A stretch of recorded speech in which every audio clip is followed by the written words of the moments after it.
Puji Tuhan, selamat sore, salam sejahtera untuk kita semua. Sekali lagi saya sampaikan kepada kita sekalian, Shalom.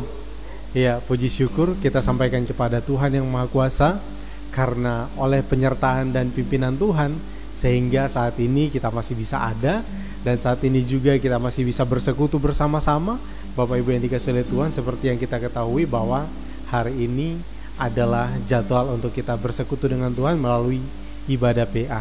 Dan saat ini kita akan terus belajar tentang kebenaran firman Tuhan. Kita akan melihat kembali bahwa ternyata di luar sana banyak sekali orang yang mencoba untuk melemahkan iman Kristen. Banyak sekali hal-hal yang banyak sekali cara iblis atau cara setan untuk menarik kita supaya kita itu berpaling dari Tuhan. Nah, saat ini melalui kesempatan yang indah ini Bapak Ibu, kita akan bersama-sama belajar supaya kita semakin dewasa, semakin kuat di dalam iman kita kepada Tuhan dan mengerti firman Tuhan. Saat ini kita akan memulaikan ibadah kita. Saya mengajak kita untuk kembali mengangkat satu pujian. Kita katakan, layaklah segala bangsa. Kita bersyukur kepada Tuhan. Hanya Dialah Allah satu-satunya yang layak ditinggikan.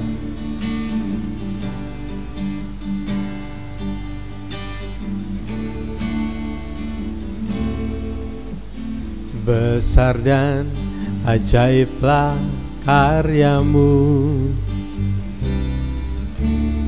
adil dan benarlah jalanmu, Raja segala bangsa yang Maha Kuasa, mulia namamu. Sekali lagi, besar dan ajaiblah. Besar dan ajaiblah karyamu, adil dan benarlah jalanmu, Raja segala bangsa yang Maha Kuasa, mulia namamu. Sama-sama, layaklah segala bangsa, layaklah segala bangsa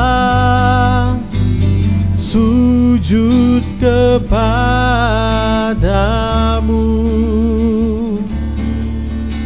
sebab Kau Allah yang kudus, layak disembah. Sekali lagi kita angkat pujian dia bersama-sama. Besar dan ajaiblah. Besar dan ajaiblah karyamu, adil dan benarlah jalanmu, adil dan benarlah jalanmu, Raja segala bangsa yang Maha Kuasa, mulia namamu. Besar dan ajaiblah karyamu, besar dan ajaiblah karyamu, adil dan benarlah jalanmu,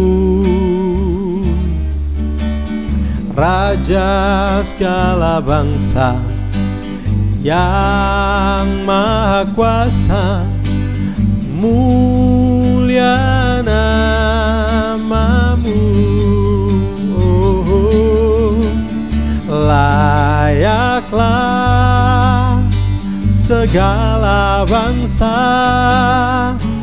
sujud kepadamu,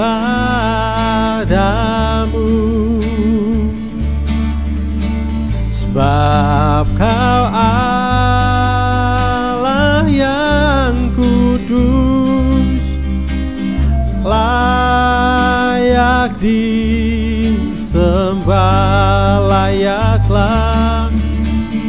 Layaklah segala bangsa sujud kepadamu, kepadamu, sebab Kau Allah yang kudus, layak disembah, layaklah segala bangsa sujud kepadamu,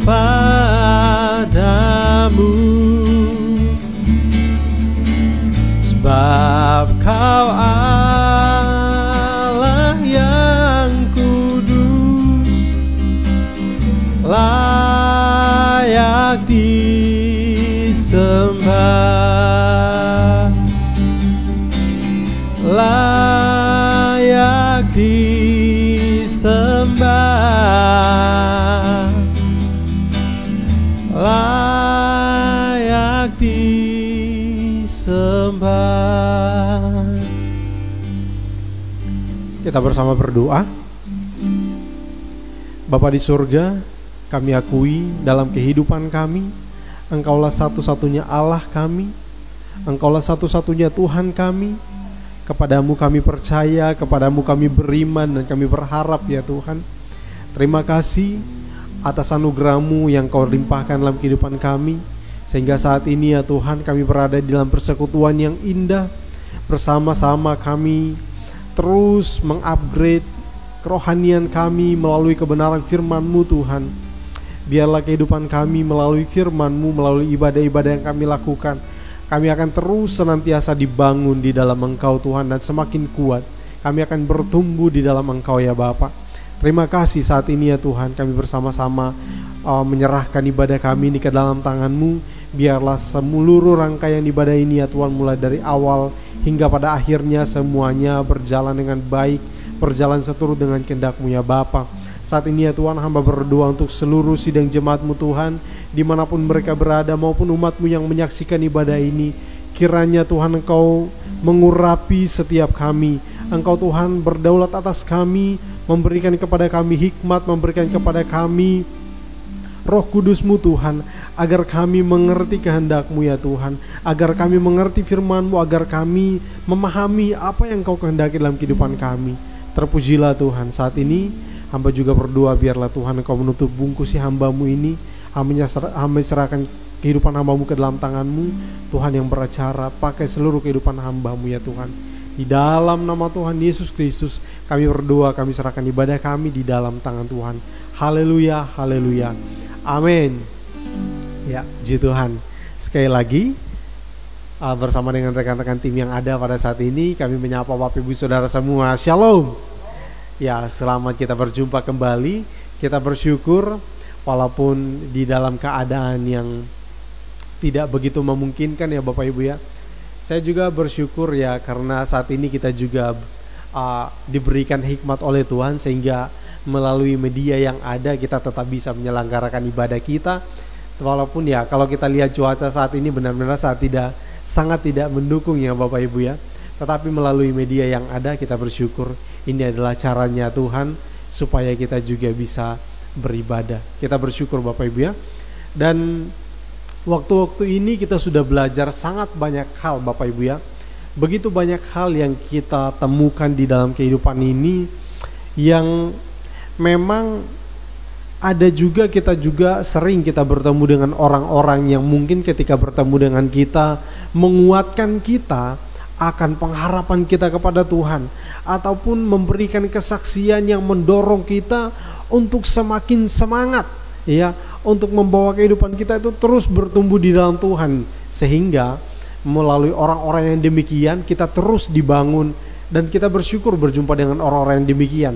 Tetapi juga Bapak Ibu ya, di lain sisi ada orang-orang yang kita temui yang menyudutkan kita, ada orang-orang yang kita temui yang melemahkan iman kita, ada orang-orang yang kita temui memberikan sanggahan, memberikan bantahan tentang kebenaran kita yang kita percayai.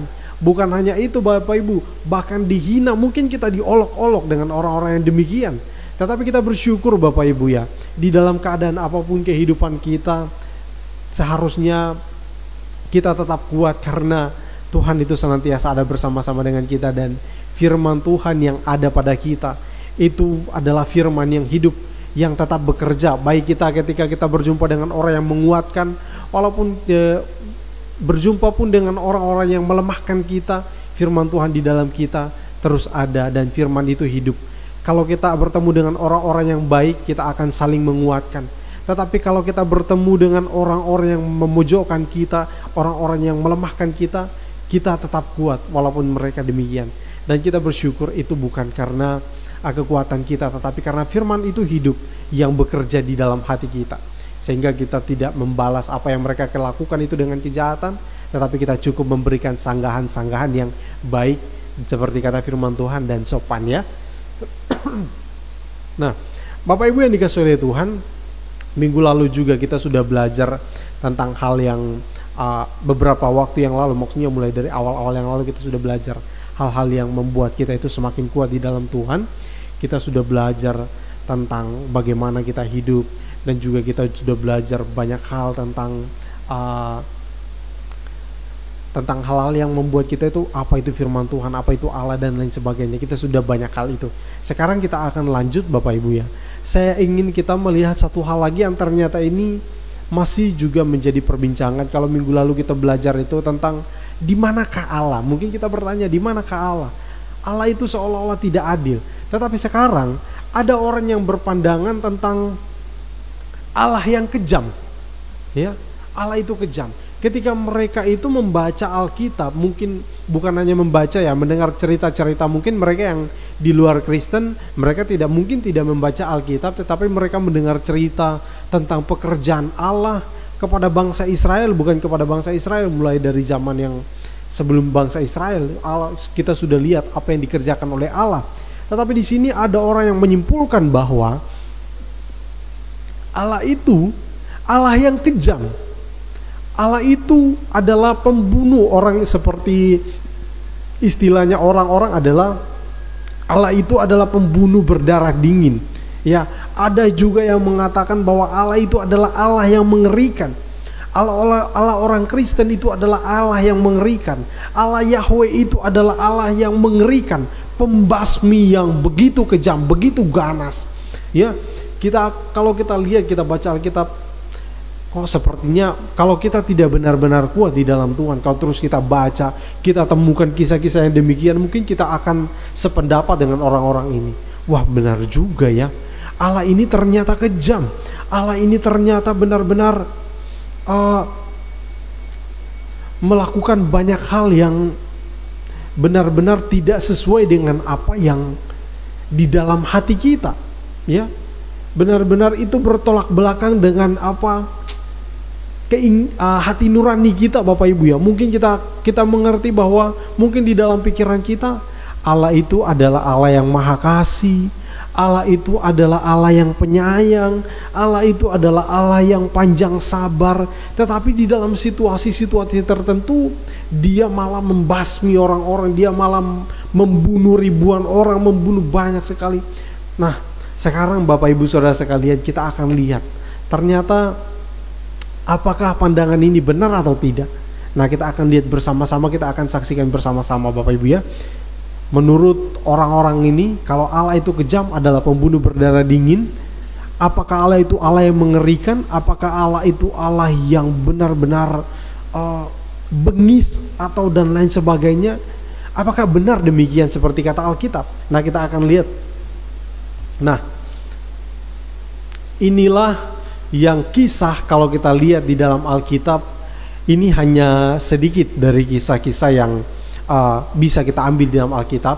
Tapi saya berikan ini contoh yang sangat umum, yang mudah kita pahami. Kalau kita baca di dalam Kejadian pasal yang ke-7 Bapak Ibu, ya, di dalam Kejadian pasal yang ke-7, di sana kita akan melihat cerita atau satu kisah di mana Allah menyelamatkan Nuh, atau Allah mendatangkan sebuah bencana kepada orang-orang di zaman itu, sehingga yang hidup tinggal Nuh dan keluarganya dan yang ada di dalam bahtera itu ya. Jadi Allah menyuruh Nuh untuk membuat bahtera dan memanggil seluruh keluarganya. Terus ada hewan-hewan di sana, ada binatang-binatang juga yang ikut di sana, dan itulah yang selamat. Kalau kita lihat di dalam cerita ini, mungkin di ayat yang ke-10 saya akan bacakan untuk kita sekalian.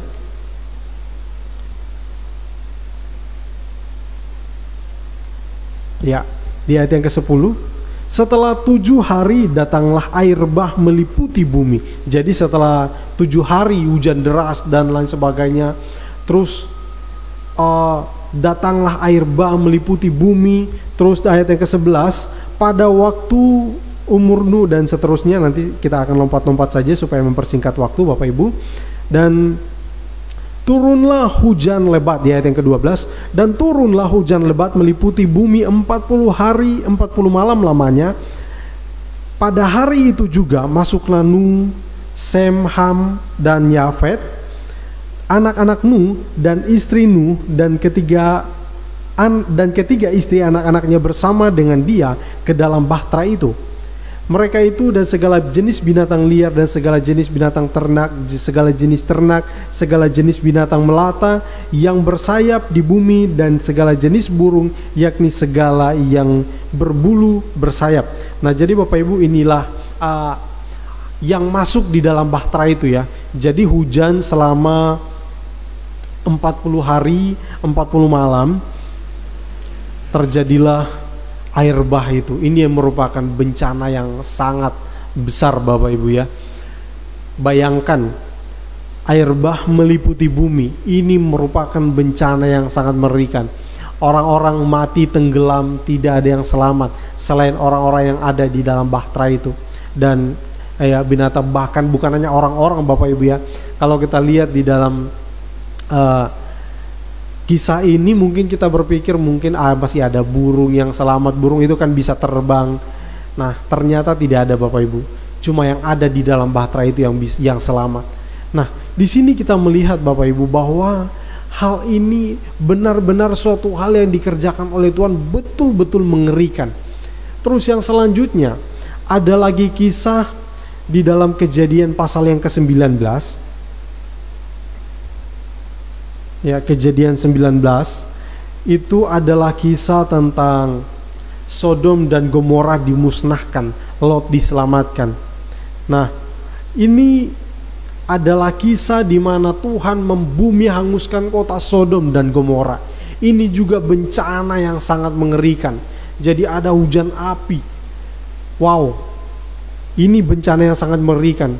Bagaimana orang-orang ini, kalau mungkin Bapak Ibu kita tidak bisa melihat kebenaran itu secara teliti Bapak Ibu, mungkin kita akan sepaham dengan orang-orang yang mengatakan bahwa Allah itu kejam, Allah itu pembunuh yang sangat mengerikan. Tetapi di sini kita lihat bahwa peristiwa-peristiwa ini memang ada di dalam rencana Tuhan. Kalau kita lihat bukan hanya hal-hal yang memang bukan hanya hal-hal yang sepele Bapak Ibu, tapi ini memang suatu hal yang benar-benar mengerikan. Dan Allah telah merencanakan untuk Sodom dan Gomora ini dihanguskan. Terus yang selanjutnya ada di dalam Keluaran pasal yang ke-14, ketika bangsa Israel, bahkan mungkin sebelum di pasal yang ke-14 Bapak Ibu ya, di pasal-pasal sebelumnya di dalam kitab Keluaran itu, di mana bangsa Mesir ini atau orang-orang di Mesir ini, mereka dikenakan hukuman dengan 10 tulah. Ini merupakan suatu peristiwa juga yang mengerikan. Terus yang selanjutnya di pasal yang ke-14 ini, Allah berperang melawan atau melawan tentara Mesir. Ketika orang Israel itu tidak ada jalan, terus tiba-tiba laut terbelah. Di sana mereka lewat di laut yang terbelah itu dan mereka selamat. Tetapi tentara Mesir ini, mereka sedang di dalam lautan yang kering, di tempat yang kering itu, tiba-tiba mereka sudah ada di tengah-tengah, terus mereka ditutup kembali, laut itu ditutup. Jadi mereka diselamatkan, dan mereka bukan diselamatkan, maksud saya mereka dibinasakan di dalam air itu, mereka tenggelam. Nah, Terus yang selanjutnya kalau kita baca juga di dalam perjalanan bangsa Israel, banyak juga bangsa-bangsa yang dimusnahkan oleh Tuhan. Ketika di situ mereka bangsa Israel, ada bangsa yang mencoba untuk mendekati Israel, mencoba untuk mereka ini mencoba untuk menjajah mungkin, atau mereka mencoba untuk merampas bangsa Israel ini, atau mereka ini mungkin membinasakan bangsa Israel ini. Tetapi Tuhan menyuruh bangsa Israel ini untuk berperang, disuruh musnahkan. Bukan hanya dimusnahkan, tidak akan ada yang tidak boleh ada yang tinggal, sampai ternak-ternaknya pun disuruh dimusnahkan semuanya. Nah, Bapak Ibu, ini dari masalah ini, dari kejadian-kejadian seperti ini, orang-orang itu menyatakan bahwa ternyata Allah itu benar-benar kejam. Allah itu benar-benar adalah pribadi yang sungguh mengerikan. Ketika dia marah, tidak peduli apapun yang ada di depannya, semuanya dibantai. Tapi kita lihat Bapak Ibu, apakah benar demikian Allah? Apakah Allah itu adalah Allah yang memang menurut kita Allah ini memang benar-benar mengerikan, atau Allah itu adalah pembunuh? Mungkin orang mengatakan Allah itu pembunuh, dia sudah memusnahkan banyak bangsa, sudah memusnahkan atau membunuh banyak sekali orang. Apakah benar demikian? Nah, sekarang kita akan lanjut Bapak Ibu. Nah, kalau kita mengerti kata kejam itu sendiri, sekarang saya mengajak kita untuk apakah Allah itu kejam? Nah, sekarang kita akan lihat kata kejam itu sendiri. Mungkin Bapak Ibu pernah mendengar kata orang-orang yang mengatakan Allah kejam. Nanti Bapak Ibu bisa berikan tanggapan melalui kata kejam itu sendiri. Bahkan melalui kata kejam saja kita sudah bisa memberikan sanggahan.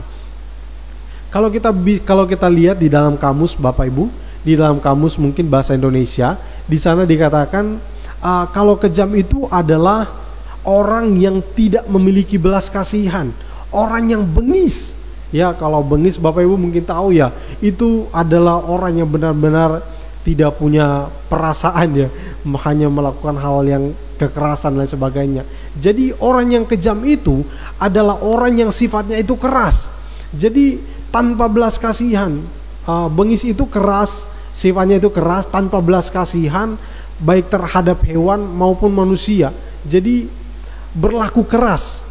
Ya, keras yang dimaksud ini bukan keras hati Bapak Ibu ya, bukan hanya sekedar keras hati, tetapi di dalam sikapnya, di dalam tindakannya, mungkin suka menganiaya, suka memperlakukan orang dengan tidak baik. Jadi itulah bengis ya. Terus yang selanjutnya suka menganiaya ya, suka menyebabkan penderitaan atau kesengsaraan yang berat. Nah, itu kejam, itu bengis Bapak Ibu ya. Jadi mengakibatkan kesengsaraan yang berat. Terus yang selanjutnya kata-katanya itu kasar, tajam, pedas, menimbulkan dendam. Jadi ketika dia mengucapkan kata-kata itu membuat orang lain itu merasa sangat sakit dan menimbulkan dendam di dalam diri orang itu. Nah, itu kejam, itu bengis. Nah, kira-kira Bapak Ibu Saudara sekalian, dari hal-hal ini, dari pengertian kata kejam itu sendiri, bisakah kita mengatakan bahwa Allah itu kejam? Kita lihat, apakah Allah itu tidak memiliki belas kasihan? Ya. Apakah Allah itu adalah pribadi yang bengis? Sifatnya itu keras, tidak memiliki belas kasih baik kepada manusia maupun kepada hewan? Apakah Allah itu adalah Allah yang suka menganiaya? Apakah Allah itu adalah Allah yang suka untuk menyebabkan penderitaan dan kesengsaraan yang berat kepada manusia? Apakah demikian? Terus yang selanjutnya, apakah firman Tuhan mungkin melalui Alkitab yang Bapak Ibu Saudara baca di rumah, dimanapun itu, kita baca firman Tuhan, apakah kata-kata Tuhan itu kepada kita itu sifatnya kasar? Mungkin ada makian kepada kita, atau mungkin ada kata-katanya itu tajam, atau kata-katanya itu mungkin pedas sehingga membuat kita itu dendam, kita itu benci kepada Tuhan. Saya yakin Bapak Ibu Saudara sekalian, kalau kita memiliki Allah yang kriterianya mungkin demikian Bapak Ibu, mungkin hari ini tidak ada pengikut Allah ya. Ya, tidak ada pengikut Allah, hanya orang-orang yang saya katakan kalau mengikut Allah yang demikian itu berarti kalau orang yang ingin mengikuti Allah yang pribadinya atau sikapnya itu seperti itu, atau Allah itu orang yang ikut Allah yang kejam, berarti saya bisa katakan itu berarti mungkin orang itu sedikit punya gangguan ya Bapak Ibu ya. Apakah Allah itu demikian? Nah, Bapak Ibu bisa pastikan sendiri, bisa jawab sendiri bahwa Allah kita yang kita kenal itu apakah demikian atau tidak. Tapi Bapak Ibu jangan kita berhenti sampai di situ, kita akan lanjut lagi Bapak Ibu ya, bahwa ternyata kalau kita membandingkan Allah yang kita kenal, yang dicatat di dalam firman Tuhan, di dalam Alkitab itu sendiri, ternyata demikian atau tidak, Bapak Ibu, kalau Bapak Ibu baca baik-baik Alkitab, kita akan temukan di sana, Aku adalah Allah yang setia, penuh belas kasihan, menegakkan keadilan dan lain sebagainya. Mungkin Bapak Ibu temukan kata-kata yang demikian. Apakah itu cocok enggak dengan keadaan yang dengan yang dibantahkan orang itu kepada kita tentang Allah kita? Apakah itu cocok? Nah, kalau orang mengatakan Allah itu kejam, apakah itu cocok dengan firman Tuhan atau enggak? Nah, kita lihat sendiri. Kalau kita tidak membaca Alkitab itu dengan baik, atau kita tidak sungguh-sungguh belajar firman Tuhan dengan baik, maka kita mungkin akan sependapat dengan mereka. Mereka menyodorkan fakta-fakta yang tadi, yang dikatakan bahwa Allah itu membunuh, menyebabkan air bah, membinasakan Sodom dan Gomora, membinasakan tentara Mesir, dan juga memberikan penderitaan kepada bangsa Mesir melalui tula-tula, dan juga ada bangsa-bangsa yang dibinasakan oleh Tuhan karena bangsa Israel. Nah, mungkin kita akan sependapat dengan mereka kalau kita tidak sungguh-sungguh belajar dari firman Tuhan itu sendiri. Itu fakta-fakta yang mereka sodorkan kepada kita. Tapi kalau kita sungguh-sungguh belajar dari firman Tuhan, kita akan mengerti bahwa ternyata Allah itu kejam. Ternyata mungkin ya kita mungkin mengatakan, enggak ya, kita mungkin bingung. Tetapi di sini saya tegaskan kembali kepada kita, kalau mungkin Bapak Ibu ada kebingungan, sekali lagi di sini saya tegaskan kepada kita sekalian, Allah kita bukanlah Allah yang kejam. Dari fakta-fakta ini, dari kata kejam itu sendiri, di sini kita bisa melihat bahwa Allah kita tidak demikian. Allah kita tidak memiliki belas kasihan. Apakah demikian? Allah itu adalah Allah bengis, bersifat keras. Apakah demikian? Tentunya tidak. Kita sudah merasakan banyak sekali kemurahan yang dinyatakan oleh Allah kepada kita. Kita juga sudah menerima pengorbanan Tuhan melalui Yesus Kristus. Kita terima itu. Apakah dengan demikian kita mengatakan bahwa Allah itu adalah Allah yang kejam? Nah, tentunya tidak sesuai dengan fakta Alkitab. Kita akan lanjut Bapak Ibu ya. Terus yang selanjutnya, dikatakan Allah itu adalah Allah yang kejam. Kalau tadi dikatakan bengis, kalau tadi dikatakan tanpa memiliki belas kasih, di sini ada juga yang mengatakan zolim ya Bapak Ibu ya. Kalau di bahasa yang sering kita dengarkan ya, zolim, suka menzolimi ya, itu mungkin kata-kata yang sering kita dengar. Jadi kata zolim itu sendiri adalah bengis, terus tidak adil. Terus yang selanjutnya melakukan aniaya yang merugikan orang lain dan dirinya sendiri. Nah, itu kata zolim. Nah, jadi kejam itu memuat kata zolim ini. Jadi di dalam kata kejam itu ada kata bengis, ada kata zolim. Nah, kalau kita melihat dengan hal-hal yang demikian, Allah itu bengis, Allah itu tidak adil.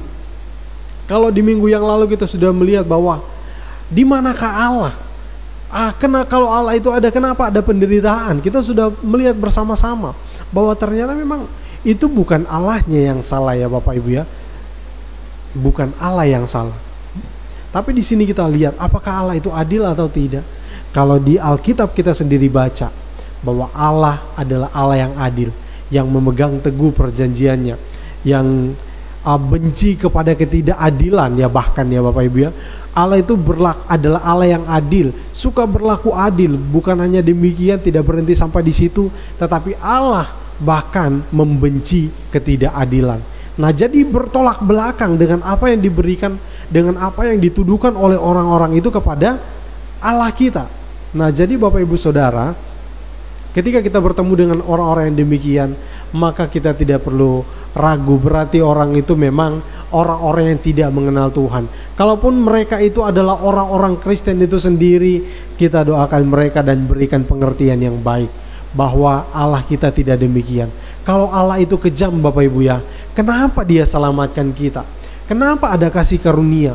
Kalau Allah itu kejam, kenapa dia memberikan pemeliharaan kepada kita? Kenapa orang-orang Kristen itu mungkin dalam keadaan tertentu mungkin kita merasakan situasi yang kurang nyaman, tetapi kenapa Allah itu memberikan janji-janji yang begitu sangat luar biasa kepada kita?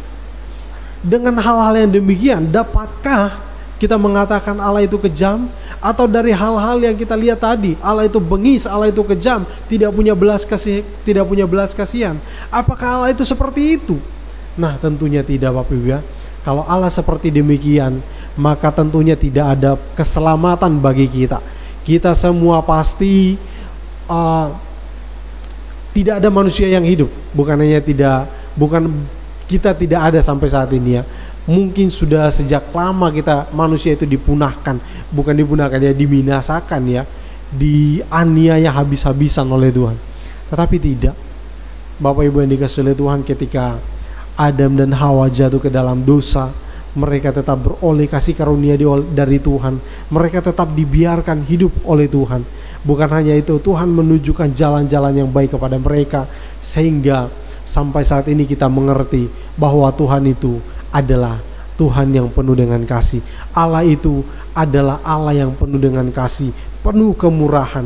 Kasih setianya tidak berakhir, seperti dalam kitab Yesaya di sana dikatakan bahwa Aku mengasihi engkau dengan kasih yang kekal. Jadi di sini kita lihat bahwa kekejaman itu yang dibantahkan, yang dikatakan Allah itu kejam, itu bertolak belakang dengan firman Tuhan itu sendiri. Sehingga kalau ada orang yang mengatakan Allah itu kejam, mungkin mereka bertemu dengan Bapak Ibu Saudara sekalian lalu mengatakan, saya tidak percaya kepada Allah itu, saya tidak senang dengan Allah itu, Allah itu membunuh, atau mungkin melalui pengalaman-pengalaman hidup orang-orang mungkin di zaman sekarang. Itu kan di zaman Alkitab ya Bapak Ibu ya, kita lihat banyak sekali kebinasaan. Tetapi di zaman ini Bapak Ibu ya, seperti yang sudah dijelaskan minggu lalu, adanya penderitaan, adanya ini dan adanya hal-hal yang tidak baik. Mungkin juga seperti wabah virus corona ini ya Bapak Ibu ya, banyak sekali orang yang meninggal, ribuan bahkan jutaan orang meninggal, dan lalu mengatakan bahwa Allah itu kejam. Allah itu kan maha kuasa. Lalu kenapa dia tidak bisa menghentikan virus corona ini, lalu membuat banyak sekali orang yang meninggal dunia? Atau juga yang ada juga orang yang berpendapat bahwa Allah itu kejam, dia akan maha kuasa, dia menggunakan kekuasaannya untuk menyiksa manusia, dia menggunakan kekuasaannya untuk melakukan hal-hal yang mendatangkan penderitaan bagi manusia. Nah, itu adalah sangkan-sangkan orang. Tetapi Bapak Ibu Saudara sekalian, itu sekali lagi bukan Allahnya yang salah ya. Jadi kita tahu seperti yang setelah dijelaskan di beberapa waktu yang lalu, bahwa Allah kita bukanlah Allah yang kejam, bukanlah Allah yang tanpa kasih, tetapi dia adalah kasih. Dia adalah kasih itu sendiri. Di dalam firman Tuhan, di dalam 1 Yohanes di sana dikatakan bahwa Allah itu kasih. Kejarlah kasih. Barang siapa tidak mengasihi, dia tidak mengenal Allah.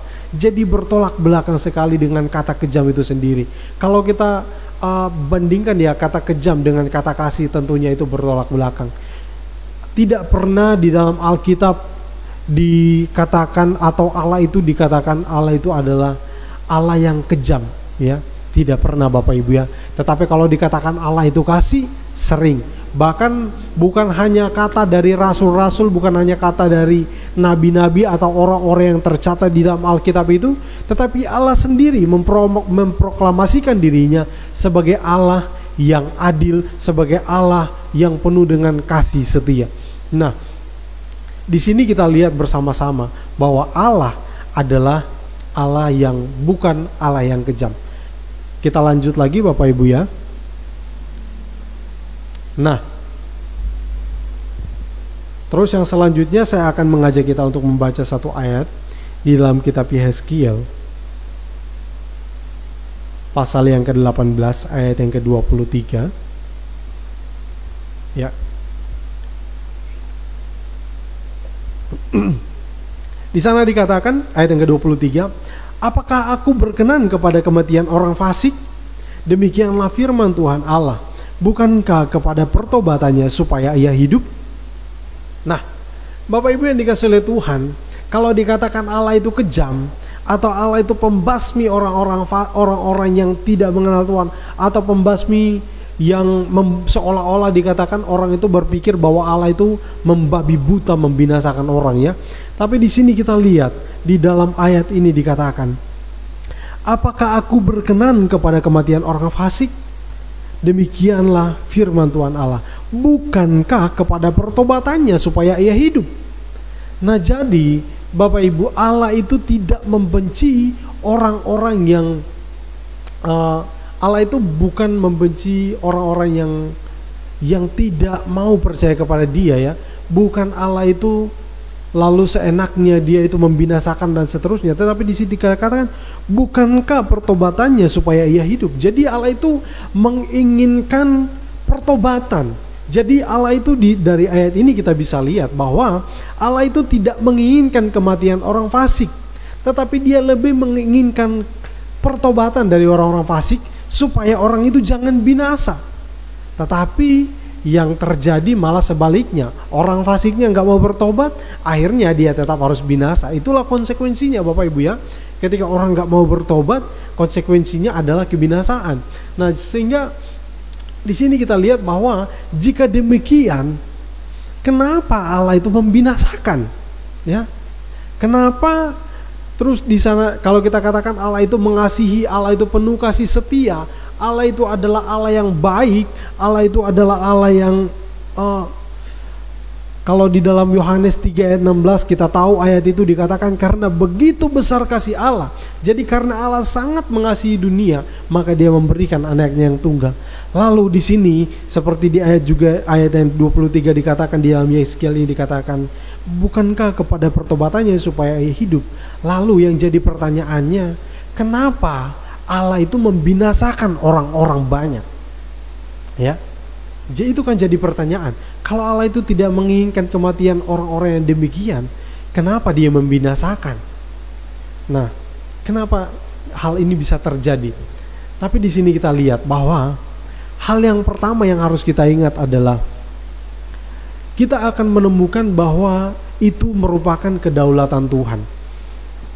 Tetapi kita harus garis bawahi bahwa kedaulatan Tuhan bukan kedaulatan seperti seorang preman ketika ada kesalahan dia temukan di pasar mungkin atau di mana saja, ada tersinggung sedikit langsung dihajar, langsung mungkin dibunuh, dibuat babak belur dan sebagainya.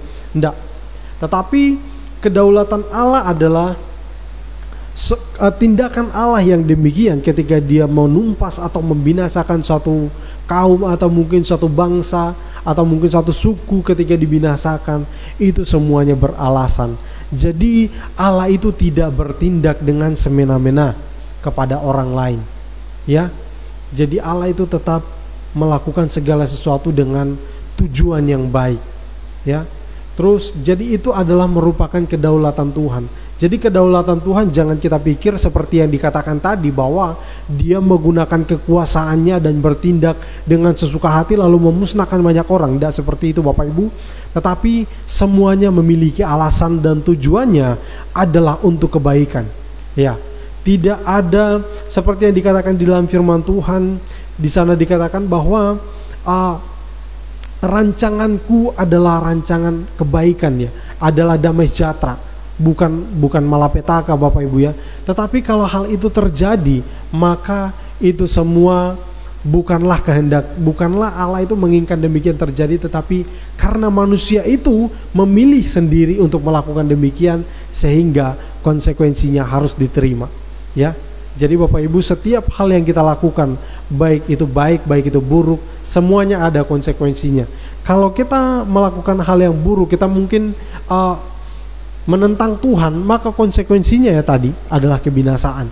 Tetapi kalau kita melakukan hal yang sesuai dengan kehendak Tuhan, maka kita akan beroleh kehidupan yang di dalam damai sejahtera bersama dengan Tuhan. Terus yang selanjutnya Bapak Ibu, ya, ada hal-hal yang lain. Orang-orang yang tidak mengenal Tuhan dibinasakan. Ya, seperti mungkin bangsa Mesir, atau mungkin Bapak Ibu tahu kisahnya ketika bangsa Israel ingin menduduki tanah Kanaan, ada bangsa-bangsa yang tidak mengenal Tuhan, yaitu mereka bisa kita sebut sebagai orang-orang yang kafir, yang mereka ini adalah orang-orang yang memang kafir itu adalah orang-orang yang hatinya sudah melekat pada berhala-berhala. Jadi kalau menurut kita ya, kalau orang itu mereka menyembah Tuhan, Tuhannya mereka ya sendiri ya itu ya, dan kita sebut itu adalah berhala karena bukan pada Tuhan yang benar. Nah, itulah kafir, hatinya sudah melekat kepada berhala-berhala. Tetapi kalau orang fasik ini, atau maksud saya orang kafir ini, ketika dia hidup bersama dengan orang-orang yang benar, akan ada kemungkinan orang benar ini akan termasuk kepada jerat mereka dan mengikuti berhala-berhala itu. Sehingga ketika Tuhan memerintahkan kepada bangsa Israel untuk memusnahkan suatu bangsa, jangan sampai ada yang tinggal, jangan sampai kalian itu mengawinkan dengan orang-orang yang tidak mengenal Tuhan. Nah, inilah yang dihindari oleh Tuhan, supaya jangan sampai bangsa Israel itu terjerat dan mereka itu ikut kepada Allahnya orang-orang yang menyembah berhala itu. Akhirnya bangsa Israel ini hidup di dalam penyembahan berhala. Nah, tetapi hal demikian terjadi kepada bangsa Israel. Tapi kalau orang benar ini akhirnya mereka itu mengikuti berhala, maka mereka inilah yang disebut dengan orang fasik. Jadi orang fasik ini adalah orang yang tadinya adalah orang yang hidup dalam kebenaran, tetapi mereka itu akhirnya berpaling dari kebenaran itu. Atau mungkin mereka itu sedang hidup dalam kebenaran, tetapi tidak mengindahkan perintah-perintah atau hukum-hukum Tuhan. Jadi mereka mengaku orang Kristen, mereka mengaku orang yang percaya kepada Tuhan Yesus Kristus, tetapi cara hidupnya atau gaya hidupnya tidak menunjukkan mereka adalah murid Kristus. Mereka tidak melakukan apa yang sesuai dengan firman Tuhan. Nah, itulah orang fasik. Nah, sehingga Tuhan tidak ingin keadaan yang demikian itu terjadi kepada kita. Kalau pada zaman itu kepada bangsa Israel, tapi zaman ini kepada kita, jangan sampai hal-hal ini terjadi kepada kita. Jadi hal ini yang merupakan salah satu alasan kenapa Tuhan itu juga membinasakan orang-orang kafir ini, supaya jangan sampai orang Israel pada waktu itu tercemari dengan mereka dan membuat orang Israel ini berubah setia, berpaling dari Tuhan, sehingga mereka mengikuti, atau dikatakan lebih, kalau di dalam perjanjian lama itu lebih umum dikatakan sebagai perzinahan rohani, atau mereka itu seperti orang-orang yang lupa akan penciptanya ya. Jadi mereka lupa akan Tuhan, berpaling dari Tuhan. Nah, inilah salah satu hal. Kalau tadi salah satu alasannya adalah kedaulatan Tuhan. Tuhan berdaulat, dia membinasakan orang-orang yang tidak dia berdaulat, tetapi kedaulatannya adalah bukan tindakan yang membabi buta atau semena-mena, tetapi semuanya beralasan dan tujuannya adalah untuk kebaikan. Terus yang selanjutnya kita lihat alasannya adalah alasan karena adanya kafir. Jadi kafir ini orang-orang yang tidak mengenal Tuhan, supaya mereka itu tidak mencemari orang-orang yang hidup benar. Terus yang selanjutnya adalah tujuan Tuhan untuk membinasakan orang-orang yang tidak mengenal Tuhan tadi adalah untuk melindungi umatnya. Ya, seperti tadi saya sudah katakan ya, adanya kafir supaya bangsa Israel ini tidak dibinasakan bersama-sama dengan orang-orang yang tidak mengenal Tuhan, karena mereka ikut di sana. Nah, jadi kurang lebih seperti orang-orang kafir itu ya Bapak Ibu ya. Kalau saya katakan seperti di situ saya katakan kurang lebih seperti orang-orang yang tidak percaya kepada Tuhan. Seperti kalau di zaman ini mungkin kita bisa katakan mereka itu seperti golongan orang-orang ateis ya Bapak Ibu ya. Jadi tidak percaya kepada Tuhan ya. Ya, kurang lebih seperti itu. Tetapi lebih tepatnya adalah orang-orang yang tidak mau, orang-orang yang tidak percaya kepada Tuhan yang benar. Nah, kurang lebih seperti itu. Tapi sifatnya itu orang kafir adalah kurang lebih seperti ateis. Mereka itu menentang kebenaran atau Tuhan ya. Jadi sifatnya kurang lebih seperti itu, menentang. Oh, mana mungkin Allah itu gini, oh gini-gini. Mereka mulai menunjukkan kalau Allah itu demikian, kenapa gini, dan mulai memberikan sanggahan-sanggahan dan mulai menentang tentang iman kita. Nah, itulah orang-orang yang sifatnya orang-orang kafir itu ya, kurang lebih sama dengan ateis. Terus Tuhan itu melindungi umatnya. Jadi Bapak Ibu Saudara sekalian, alasan-alasan yang kita sudah lihat, kenapa Allah membinasakan? Ya karena memang itu kedaulatan Allah. Tetapi bukan suatu hal yang semena-mena dia bertindak membabi buta, tetapi bertujuan untuk hal yang baik. Ya karena adanya kekafiran. Nah ini dari sini kita bisa melihat bahwa ternyata kenapa Allah itu membinasakan orang-orang di perjanjian lama dengan begitu sangat mengerikan. Ada air bah, ada juga hujan api, dan juga ada tula, ada mungkin melalui peperangan juga, dan juga melalui banyak hal ya Bapak Ibu ya. Di sini kita bisa melihat alasannya kenapa Allah melakukan hal-hal dengan cara yang demikian. Nah kita bisa lihat bahwa memang Tuhan itu bukan melakukan sesuatu tanpa perencanaan atau tanpa pemikiran. Semuanya itu telah dipikirkan oleh Tuhan. Dan Tuhan mengatakan bahwa memang jalan Tuhan adalah jalannya lebih tinggi ya dibandingkan jalan kita. Jalan kita itu, pemikiran kita itu nggak ada apa-apanya. Tapi kalau kita mau mencoba memikirkan hal-hal yang demikian, maka kita akan mengatakan bahwa memang benar bahwa apa yang dipikirkan oleh Tuhan itu memang jauh berbeda dengan apa yang kita pikirkan. Orang hanya melihat dari sisi apa yang dilakukan oleh Tuhan lalu menyimpulkan demikian. Tetapi kita melalui firman Tuhan kita bisa melihat bahwa itu memang tujuannya adalah untuk hal yang baik. Nah Bapak Ibu yang dikasihi oleh Tuhan, kita akan lanjut lagi sedikit lagi, singkat saja ya Bapak Ibu ya. Nah kenapa Allah itu membinasakan? Nah ini adalah salah satu alasan juga yang menurut saya ini merupakan satu hal yang bisa kita lihat juga ya Bapak Ibu ya, bahwa itu merupakan suatu proklamir ya, atau Allah itu memproklamasikan dirinya. Jadi seperti ini, dia itu memproklamirkan bahwa dia itu adalah Allah satu-satunya, dia itu adalah Allah yang benar. Kenapa Allah itu membinasakan? Jadi kalau kita lihat Bapak Ibu ya, ketika bangsa Israel ini dipilih oleh Tuhan, jadi bangsa Israel ini menjadi sentral, sehingga mereka ini menjadi tontonan atau menjadi kesaksian tentang Tuhan ya, menjadi kesaksian bahwa Tuhan itu ada dan Tuhan itu yang benar-benar Tuhan itu adalah Tuhannya bangsa Israel. Nah sehingga bangsa-bangsa lain yang melihat hal itu, mereka juga sebenarnya Bapak Ibu Saudara sekalian, mereka itu beroleh juga, bisa juga beroleh kesempatan, bisa juga beroleh kasih karunia. Kalau mereka seperti ada orang-orang yang ternyata di luar bangsa Israel, mereka juga beroleh kasih karunia, sehingga menunjukkan bahwa dia adalah benar-benar Allah. Dan ada juga orang-orang di luar Israel yang mengakui bahwa Tuhan itu yang disembah oleh bangsa Israel itulah benar-benar Tuhan. Nah jadi dengan cara Tuhan demikian adalah dia menunjukkan bahwa dialah Allah yang berkuasa ya. Tidak ada Allah yang lainnya sebanding dengan dia, dan dia Allah yang benar. Terus yang selanjutnya adalah kenapa Tuhan membinasakan? Dan Tuhan juga ingin menunjukkan akibat dari dosa itu sendiri.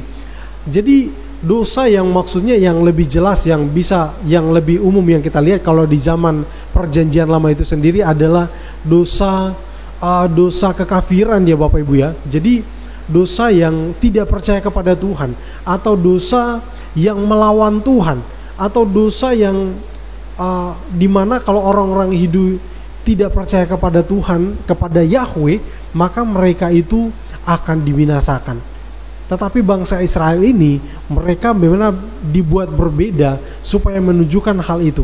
Kalau mereka tidak hidup menurut ketetapan Tuhan, kalau mereka itu hidup seperti bangsa-bangsa yang tidak mengenal Tuhan, maka mereka juga akan binasa dengan cara yang demikian. Tuhan akan membinasakan mereka. Mungkin kalau zaman itu mungkin kita sering mendengarkan bahwa Tuhan akan membinasakan mereka mungkin dengan kelaparan, mungkin juga dengan peperangan, dengan mata pedang dan lain sebagainya. Nah itulah Allah menunjukkan bahwa kalau orang-orang yang tidak hidup menurut jalannya Tuhan, mereka akan binasa dengan cara yang demikian. Terus yang selanjutnya menyatakan kekudusan. Ketika bangsa Israel itu mulai bercampur aduk dengan bangsa-bangsa yang lain, maka ada satu peristiwa Bapak Ibu di mana bangsa Israel ini ada salah satu dari bangsa Israel yang kawin campur dengan bangsa yang bukan bangsa Israel, dan karena hal itu akhirnya mendatangkan musibah besar di tengah-tengah bangsa Israel. Ada tula di bangsa Israel, dan ketika orang ini dibunuh, yang kawin campur ini dibunuh, maka berhentilah wabah itu. Nah, ini menunjukkan bahwa Allah itu membinasakan orang itu untuk juga menyatakan kekudusan, supaya jangan sampai orang Israel ini tercampur dengan orang yang tidak mengenal Tuhan, karena itu akan mencemari kekudusan Tuhan ya. Jadi Bapak Ibu yang dikasihi oleh Tuhan, ini kita sudah mengerti alasan-alasan kenapa Tuhan itu membinasakan, mengadakan suatu tindakan untuk membinasakan atau melakukan suatu hal yang bisa juga kita lihat ada pembunuhan massal yang mungkin ya ribuan orang tiba-tiba mati karena Tuhan melindungi bangsa Israel dan lain sebagainya. Nah, inilah alasan-alasannya kenapa hal itu terjadi dan kenapa orang-orang itu bisa menyimpulkan hal itu kejam. Nah, itu karena mereka tidak membacanya dengan baik ya Bapak Ibu ya. Karena saya simpulkan adalah mereka itu tidak mengerti. Mereka hanya mengingat apa yang Allah itu membunuh bangsa ini, lalu mengatakan Allah itu kejam, tanpa memikirkan tujuannya apa, kenapa Allah melakukan hal itu. Nah, mereka tidak memikirkan sampai ke situ.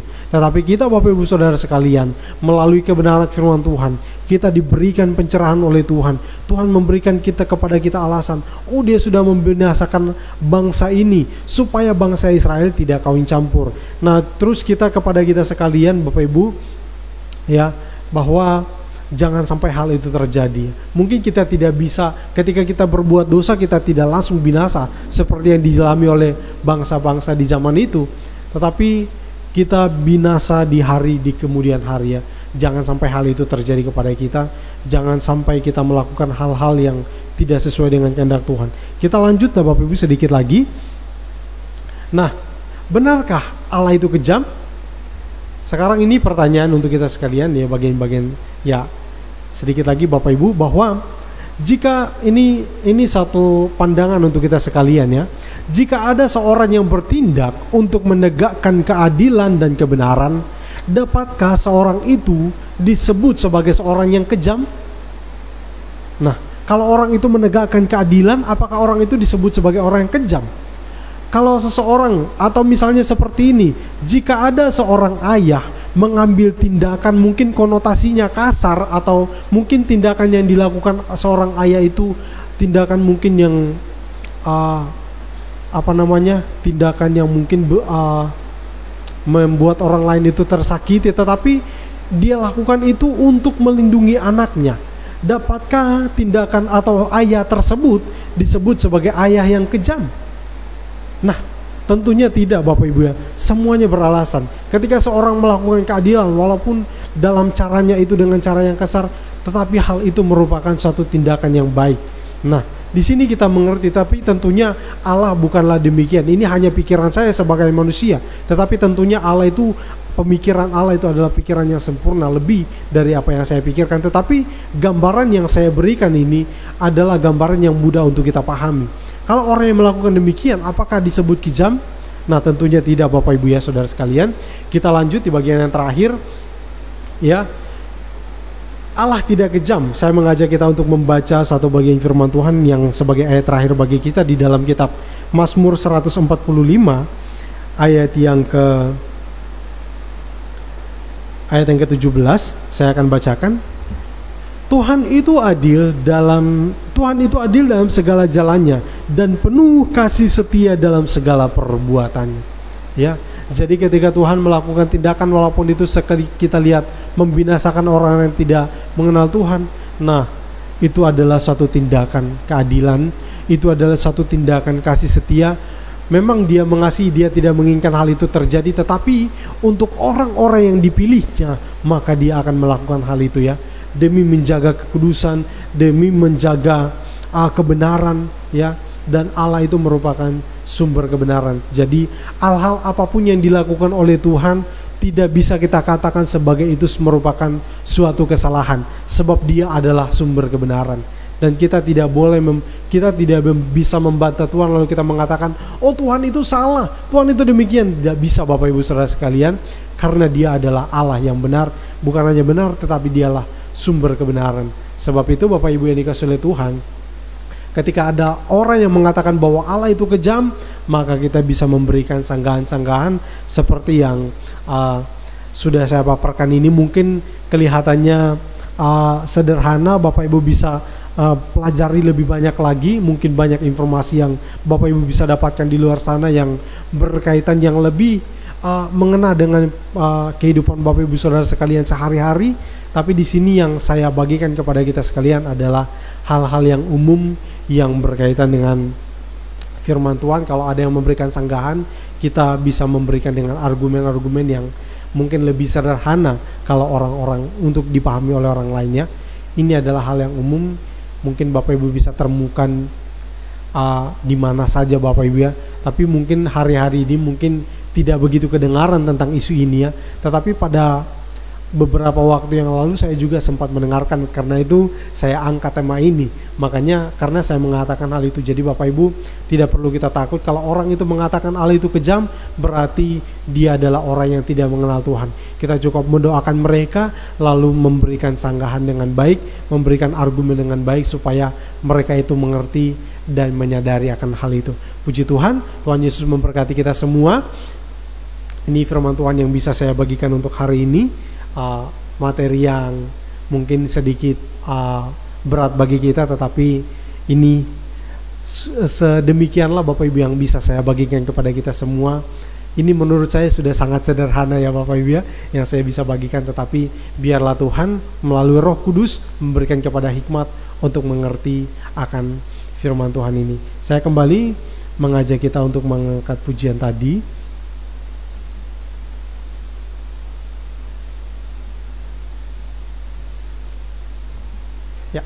Layaklah segala bangsa.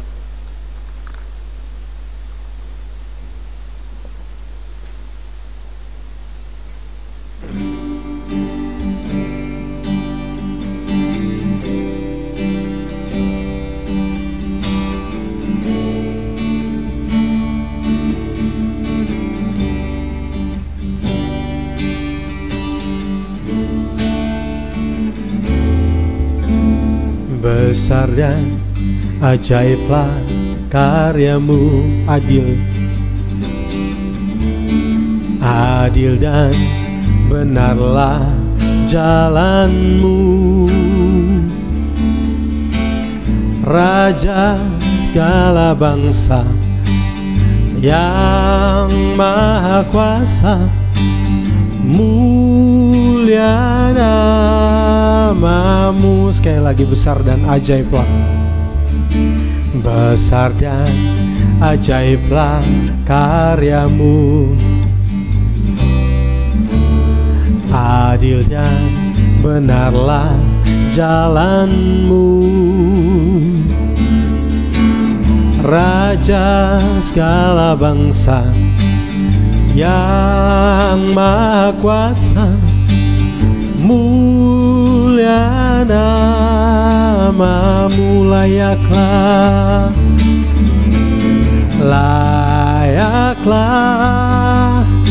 segala bangsa sujud kepadamu,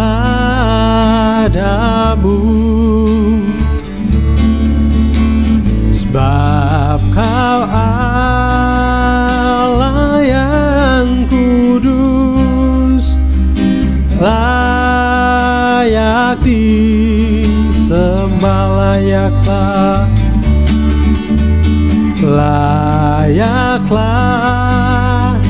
segala bangsa sujud kepadamu,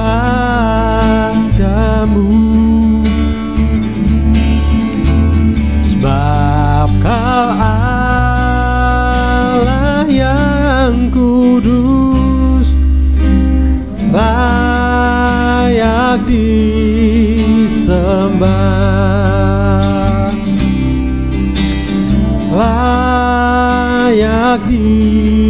disembah, layak disembah. Puji Tuhan. Bapak Ibu yang dikasihi oleh Tuhan, sebelum kita berdoa, dengarkan pengumuman. Ya, ibadah kita tetap berjalan seperti biasa. Untuk hari Rebu seperti ini kita akan mengadakan ibadah PA, dan di hari Sabtu ada ibadah untuk kaum muda. Hari Minggu kita akan kembali kepada ibadah raya jam 8 pagi. Ya, ada ibadah secara tatap muka dan juga ada live streaming seperti ini ya di Facebook GPT Lumajang jam 8 pagi ya, jam 8 pagi. Mari Bapak Ibu yang bisa hadir, kita bisa hadir bersama-sama. Namun yang mungkin karena keadaan fisik mungkin dan lain sebagainya tidak bisa hadir, bisa mengikutinya di rumah melalui Facebook live streaming di Facebook GPT Lumajang. Dan setelah ibadah raya ada ibadah sekolah minggu. Kita tetap juga dukung untuk anak-anak kita supaya terus bertumbuh di dalam pengenalan akan Tuhan. Dan kita hari ini Bapak Ibu kita bersuka cita dan bersyukur karena ada saudara kita, ada rekan kita, teman seiman kita, mungkin orang tua kita juga yang hari ini berulang tahun, yaitu Ibu Feve dan Ibu Lydia. Dan saat ini mewakili seluruh sidang jemaat besar, sidang jemaat GPT Lumajang dan Jatiroto juga mengucapkan selamat ulang tahun untuk Ibu Feve dan Ibu Lydia ya. Kiranya Tuhan Yesus senantiasa memberkati dan menyertai di dalam segala aktivitas, di dalam segala usaha dan pekerjaan, kesehatan, kekuatan dilimpahkan oleh Tuhan. Dan kita akan bersama-sama berdoa untuk kedua pribadi ini supaya senantiasa di dalam lindungan Tuhan. Kita berdoa bersama-sama untuk mengakhiri ibadah kita. Mari kita satu di dalam doa. Bapa di surga, kami bersyukur untuk kesempatan yang Tuhan telah berikan kepada kami, sehingga kami bersama-sama bisa melaksanakan ibadah PA, dan kami bersyukur Tuhan memberikan kepada kami pengertian yang baik, supaya melalui pengertian itu Tuhan telah menolong kami untuk memberikan sanggahan-sanggahan kepada orang-orang yang mempertanyakan atau meragukan tentang iman kami kepada Engkau. Dan kami bersyukur melalui ibadah-ibadah seperti ini kami terus dikuatkan dan terus dibangun oleh kebenaran firman-Mu Tuhan. Saat ini ya Tuhan, kami juga akan bersama-sama berdoa bersatu hati untuk kedua pribadi, yaitu untuk Ibu Feve dan Ibu Lydia yang Tuhan telah berkati dengan perpanjangan usia. Dan kami berdoa untuk kedua orang ini, kiranya di perpanjangan usia yang Tuhan berikan, Tuhan akan terus menerus melimpahkan kasih setia, Tuhan akan terus melimpahkan damai sejahtera kepada mereka. Biarlah kesehatan, kekuatan dari Tuhan senantiasa melimpah, dan hikmat Tuhan akan senantiasa melimpah bagi mereka di dalam melakukan segala pekerjaan mereka. Apapun yang menjadi kerinduan mereka di hari-hari ini ya Tuhan, biarlah Tuhan senantiasa memperhatikan dan Tuhan menyatakan kehendak-Mu dalam kehidupan mereka, sehingga apapun yang menjadi kerinduan mereka, apapun yang menjadi keinginan mereka, semuanya Tuhan akan nyatakan menurut kehendak Tuhan. Terima kasih Tuhan. Kami berdoa apapun yang menjadi program ataupun rencana mereka ke depan, biarlah Tuhan turut campur tangan sehingga semuanya bisa terwujud dan nama Tuhan akan dimuliakan di dalam keluarga, baik mereka sebagai istri ya Tuhan ataupun sebagai ibu rumah tangga. Kami berdoa biarlah mereka tetap tumbuh di dalam Engkau Tuhan, sehingga anak-anak mereka ataupun yang suami mereka akan melihat iman mereka kepada Engkau Tuhan. Mereka juga akan beroleh gairah, mereka akan beroleh semangat, sehingga mereka tetap bersama-sama di dalam keluarga mereka bertumbuh di dalam iman kepada Engkau ya Tuhan. Terima kasih Tuhan, berikan kecakapan mereka kepada mereka untuk mengatur keluarga mereka, untuk membina keluarga mereka, sehingga semuanya tetap di dalam lindungan Tuhan. Terpujilah Engkau Tuhan. Saat ini kami bersama-sama berdoa untuk seluruh sidang jemaat-Mu ya Tuhan, dimanapun mereka berada, baik GPT Lumajang, GPT Jatiroto, maupun umat-Mu yang menyaksikan ibadah ini. Kami berdoa biarlah kasih karunia Tuhan senantiasa melimpah atas setiap kami. Biarlah kemurahan Tuhan senantiasa melingkupi kami, dan kesehatan, kekuatan dari Tuhan akan melimpah untuk setiap kami ya Tuhan. Di dalam pekerjaan Tuhan akan memberikan hikmat untuk dapat melakukan dan mengelola usaha dengan baik, melakukan pekerjaan dengan baik, sehingga semuanya untuk kepujian kemuliaan nama-Mu ya Tuhan. Kami berdoa ya Tuhan juga untuk mereka yang saat-saat ini masih di dalam kondisi kelemahan fisik ya Tuhan. Kami berdoa di dalam nama Tuhan Yesus Kristus, Tuhan akan memberikan kekuatan kepada mereka. Biarlah kesehatan mereka akan dipulihkan oleh Tuhan. Mereka yang saat-saat ini sedang di dalam pergumulan, mungkin pergumulan akan pekerjaan mereka, mungkin pergumulan akan rumah tangga mereka, ataupun yang menjadi usaha mereka saat ini sedang di dalam pergumulan, kami berdoa di dalam nama Tuhan Yesus Kristus, Tuhan akan memberikan sukacita, Tuhan akan memberikan hikmat, memberikan kekuatan kepada mereka, menghiburkan mereka dalam keadaan mereka ya Tuhan. Terima kasih Tuhan, terima kasih. Kami berdoa juga untuk anak-anak-Mu yang masih di dalam pendidikan dan di dalam masa-masa pertumbuhan. Kami berdoa di dalam nama Tuhan Yesus Kristus, Tuhan menyertai, memberikan hikmat, memberikan kepintaran supaya dapat menempuh pendidikan dengan baik, dan mereka juga akan bertumbuh di dalam pengenalan akan Engkau ya Tuhan. Terima kasih ya Tuhan. Kami berdoa menyerahkan segenap kehidupan kami ke dalam tangan-Mu. Di dalam nama Tuhan Yesus Kristus kami sudah berdoa dan mengucap syukur. Puji Tuhan. Amin. Baiklah Bapak Ibu Saudara sekalian, ibadah kita telah selesai. Tuhan Yesus memberkati kita semua. Shalom.